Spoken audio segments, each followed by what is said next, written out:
So again, what we know is that whatever mode we're in, we're really in a major key. And we also know that there are inevitably going to be chord progressions. There's going to be chord changes. It'd be an awfully boring song if it just stayed on one chord. Okay? There's going to be chord changes. Every time there's a chord change, that does not mean you're switching modes.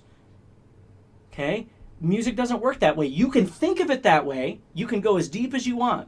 You can go anthill if you want to. Okay?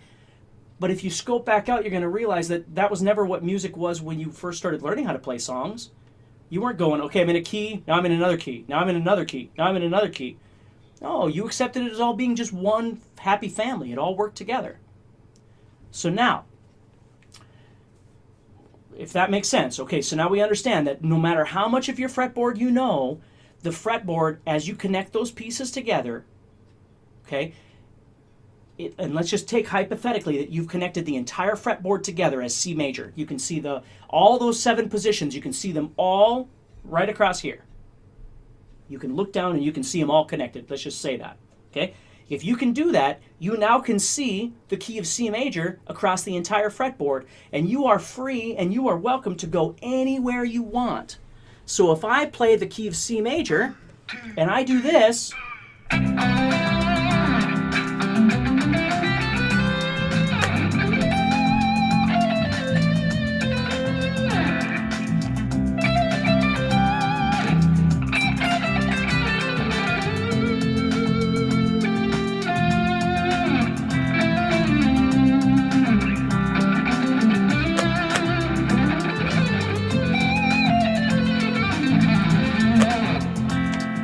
all I'm doing is moving around this big connected thing that is C major.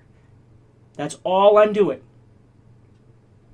The song is moving from C to F, but it's not like the F chord comes up and in my mind I go, oh, F Lydian. We got to switch everything to F Lydian. I'm in F Lydian because I'm in the key of C major.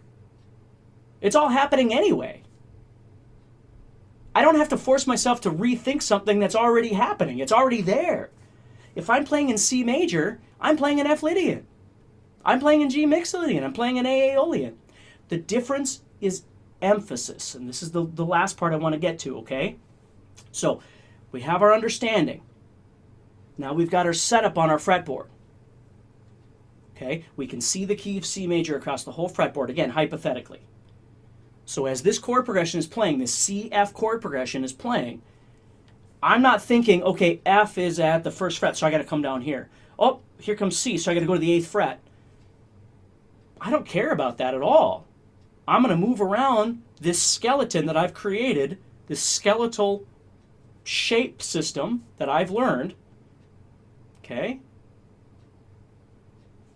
And I'm going to emphasize different things at different times because that's what music is supposed to do. Not because I'm in Dorian and I'm in Mixophrygian and I'm in Frigilydian and all these other things. And I'm not trying to make fun of it, but I kind of am because I know exactly where you are. Because this was the reason I almost wound up quitting college. Was this whole mode thing. It just terrified me because I was like, there's no way I can learn all this stuff. And then all of a sudden, this thing hit me and went, man, you are thinking way too hard. So, this chord progression is now playing a C chord and an F chord back and forth. I know I'm in the key of C. I can see it on my fretboard. So as I move around the fretboard doing all the things that I've always enjoyed doing, meandering, blah, blah, blah, licks, patterns, all these other things that you do, I'm not going to stop doing those because I'm now in a mode. I'm going to do all those things. But when I'm here, as the C chord is being played, if I choose to, I'm going to try and emphasize something that is compatible with the chord that's being played, which is what we call logic. If you've watched any of my chord chasing stuff or any of the melody stuff or, you know, all these kind of things, that's not modes. I mean, it is, but it's logic. It's just logic.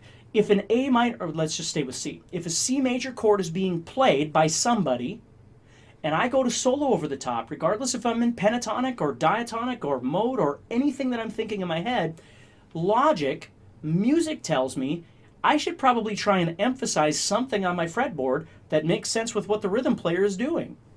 Just like if I was going to sing. If I hit this chord and I say to you, sing, and after you went, ah, right, and you started singing, either what comes out of your mouth is compatible with this or it's not. You're not going in your mind, okay, let's see, okay, so it's a C, so I'm going to sing E Phrygian. You're not thinking that at all. The sound that comes out of your mouth is either going to match what I'm doing or it's not.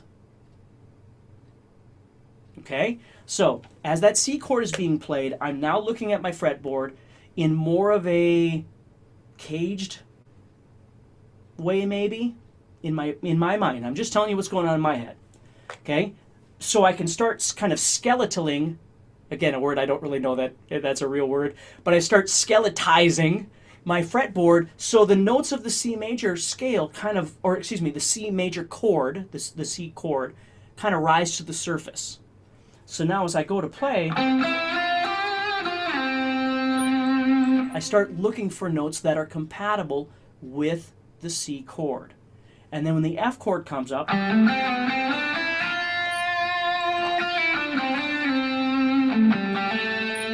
I start looking for some notes that are compatible with the F chord. Now again, there is another level below this, but just follow me for this for right now, okay? So let me show you that. Okay, so I'm going to hit play again. We're going to do this again. I'm going to play nice and slow. 1, 2, 3.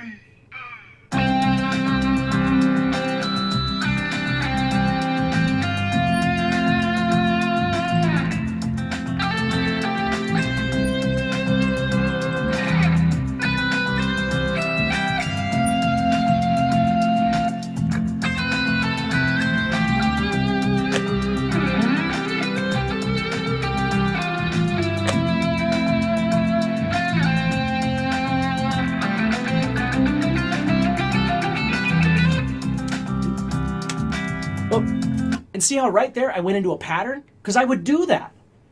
I would do that. That's a normal thing for me. I would play some melody, and then I would go into that.